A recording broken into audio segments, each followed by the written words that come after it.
नमस्कार दोस्तों, मैं हूं शिवानी दुबे और आप मुझे मिरर ऑफ ट्रूथ पर काफी पहले से देखते आ रहे हैं। अब आपको इस चैनल पर हर हफ्ते अपराध की दुनिया में घटी सच्ची घटनाओं की कहानियां सुनने मिलेंगी, जिसका आज पहला एपिसोड है। और पहला एपिसोड की शुरुआत होगी प्रवीण धुले हत्याकांड से।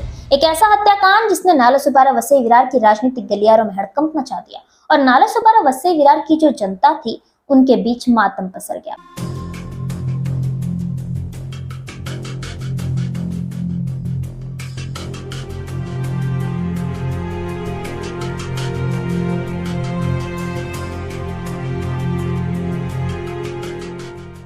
दिन था 29 जनवरी 2009। दोपहर के लगभग 3 बज रहे थे जब अज्ञात हमलावरों ने आरपीआई यूथ लीडर प्रवीण धुले को दिन दहाड़े उन्हीं के कार्यालय के बाहर नालासोपारा में गोलियों से भून दिया। प्रवीण धुले को 4 गोलियां लगी। डॉक्टरों का यह कहना था कि यह निशाना इतना साफ था कि यदि प्रवीण धुले बच भी जाते तो सीधा कोमा में चले जाते। अज्ञात हमलावरों ने न सिर्फ प्रवीण धुले को गोलियों से भुना बल्कि उनके कार्यालय को भी तोड़ दिया। अब सब जगह यही सवाल था कि आखिर प्रवीण धुले की हत्या क्यों की गई, प्रवीण धुले की हत्या के पीछे किसका हाथ था और प्रवीण धुले की हत्या की साजिश कैसे रची गई। अब इन तमाम सवालों के जवाब जानने के लिए आपको सबसे पहले ये जानना पड़ेगा कि आखिर प्रवीण धुले कौन थे। प्रवीण धुले ने अपनी स्कूलिंग वसई के जीजे वर्तक से पूरी की। उसके बाद उन्होंने अपने आगे की पढ़ाई वडाला के अम्बेडकर कॉलेज से पूरी की।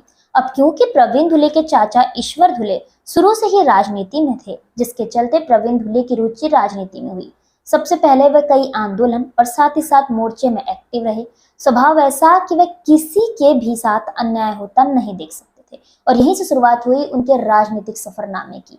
ये वो समय था जब 2003 में मात्र 23 साल की उम्र में प्रवीण धुले आरपीआई के यूथ लीडर बने और उन्होंने अचोले ग्रामस्थ नाम की एक संगठन स्थापित की। इस संगठन का उद्देश्य था कि यदि कोई भी बाहरी व्यक्ति अचोले गांव में रहने वाले युवती, महिलाओं और साथ ही साथ लड़कों के साथ अन्याय करे, उनके साथ दुर्व्यवहार करे, तो ये पूरी की पूरी संगठन उसके विरोध में खड़ी हो जाएगी। इस संगठन के अध्यक्ष बनाए गए रुपेश जाधव, जो कि उस समय एक आम आदमी थे। कहते हैं कि रुपेश जाधव के राजनीतिक सफरनामे की शुरुआत भी यहीं से हुई थी। अब प्रवीण धुले और उनकी संगठन समाज हित में कार्य कर ही रही थी कि 2004 के नगर सेवक के चुनाव नजदीक आ गए। प्रवीण धुले मात्र 23 साल की उम्र में आरपीआई के यूथ लीडर थे और उनका स्वभाव कल्याणकारी था, जिसके चलते लोगों ने उनसे मांग की कि वह आने वाले इलेक्शन में खड़ा हो। उन्होंने इलेक्शन में खुद खड़ा ना होकर अपने लोगों को खड़ा कर दिया। ये वो समय था जब 2004 के नगर सेवकीय चुनाव में आरपीआई को 4 सीटें मिली, जिनमें से एक सीट पर बतौर नगर सेवक रुपेश जाधव को चुना गया।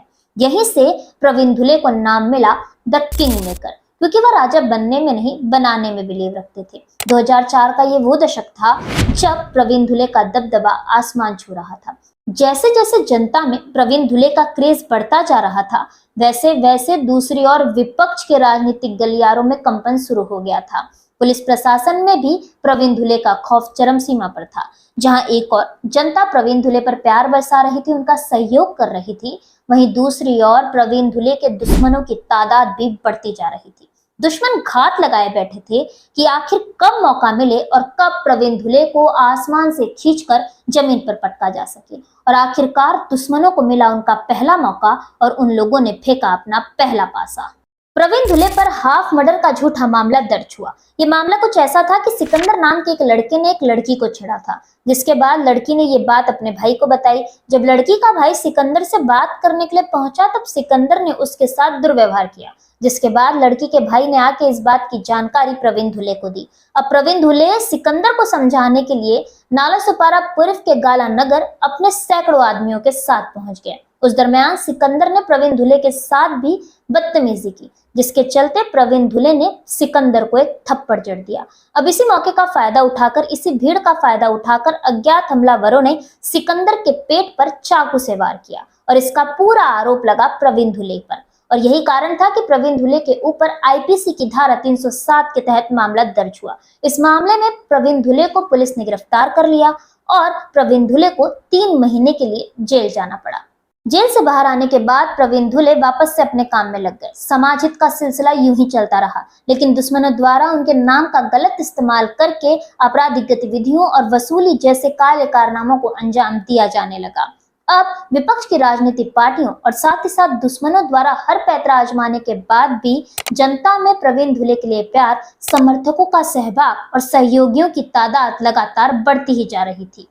समय बीतता गया। अब आया 2007 का वो समय जब प्रवीण धुले की बढ़ती हुई लोकप्रियता को देखकर दुश्मनों ने फेंका अपना दूसरा पासा और चली अपनी दूसरी चाल। नालासोपारा वेस्ट के रिद्धि कॉर्नर में किसी छोटी सी कहासुनी को बढ़ा चढ़ाकर आरपीआई के कार्यकर्ताओं के साथ मारपीट की वारदात को अंजाम दिया गया, जिसके चलते प्रवीण धुले अपने कार्यकर्ताओं के साथ जब पुलिस स्टेशन पहुंचे तो दुश्मनों ने पुलिस के साथ मिली भगत से आरपीआई के कार्यकर्ताओं सहित प्रवीण धुले पर भी संगीन धाराओं के तहत मामला दर्ज कर लिया, जिसके चलते प्रवीण धुले के चाहने वालों ने नालासोपारा वसई विरार के तमाम बार तोड़ दिए।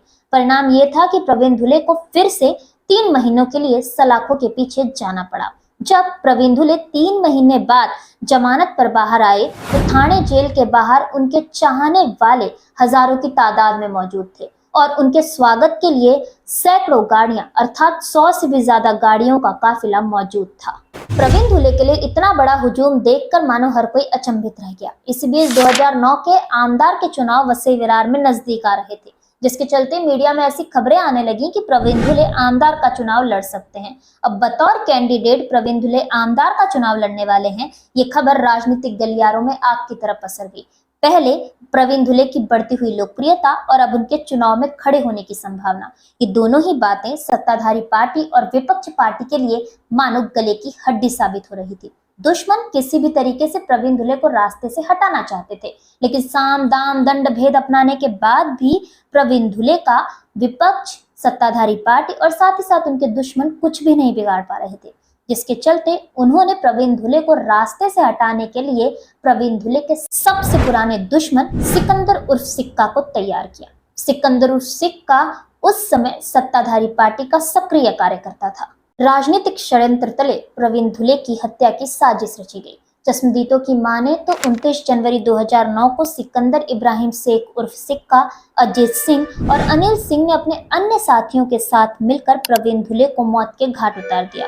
अब क्योंकि सिकंदर उर्फ सिक्का सत्ताधारी पार्टी का सक्रिय कार्यकर्ता था, इसीलिए लोगों को यह संदेह हुआ कि प्रवीण धुले की हत्या के पीछे सत्ताधारी पार्टी का हाथ है। इसीलिए प्रवीण धुले की अंतिम यात्रा के रास्ते में पड़ने वाले बहुजन विकास आघाड़ी के सभी कार्यालयों को प्रवीण धुले के लोगों द्वारा और जो प्रवीण धुले के चाहने वाले थे उनके द्वारा तोड़ दिया गया। प्रवीण धुले मर्डर केस 5 साल तक कोर्ट में चला। इस हत्याकांड में 10 आरोपियों को सबूतों के अभाव में छोड़ दिया गया, लेकिन सिकंदर उर्फ सिक्का और अनिल सिंह को अदालत ने उम्र कैद की सजा सुनाई। आज ही के दिन इस पूरे हत्याकांड को 15 साल का समय बीत चुका है। वर्तमान समय में सिकंदर उर्फ सिक्का और अनिल सिंह जमानत पर बाहर हैं। आपको बता देंगे इस पूरे हत्याकांड का एक आरोपी अजीत सिंह आज तक फरार है और पुलिस उसे गिरफ्तार नहीं कर पाई है। यह केस आज भी कोर्ट में पेंडिंग है। उस समय जब प्रवीण धुले के कार्यकर्ता थे, मामले के ठंडे बस्ते में जाने के बाद उनमें से कुछ लोगों ने बहुजन विकास आघाड़ी की ओर अपना रुख कर लिया है। वर्तमान समय में उनमें से कुछ लोग बहुजन विकास आघाड़ी में पदाधिकारी हैं तो कुछ लोग सक्रिय कार्यकर्ता हैं। प्रवीण धुले आज भले ही लोगों के बीच नहीं है, लेकिन वह लोगों के दिलों में जिंदा है। प्रवीण धुले की हत्या भले ही राजनीतिक षड्यंत्र तले की गई हो, लेकिन शायद आज भी इस पूरे मामले में कुछ ऐसी कड़ियां हैं जो पारदर्शिता के साथ लोगों के सामने नहीं आई हैं और प्रवीण धुले के साथ ही दफन हो चुकी हैं।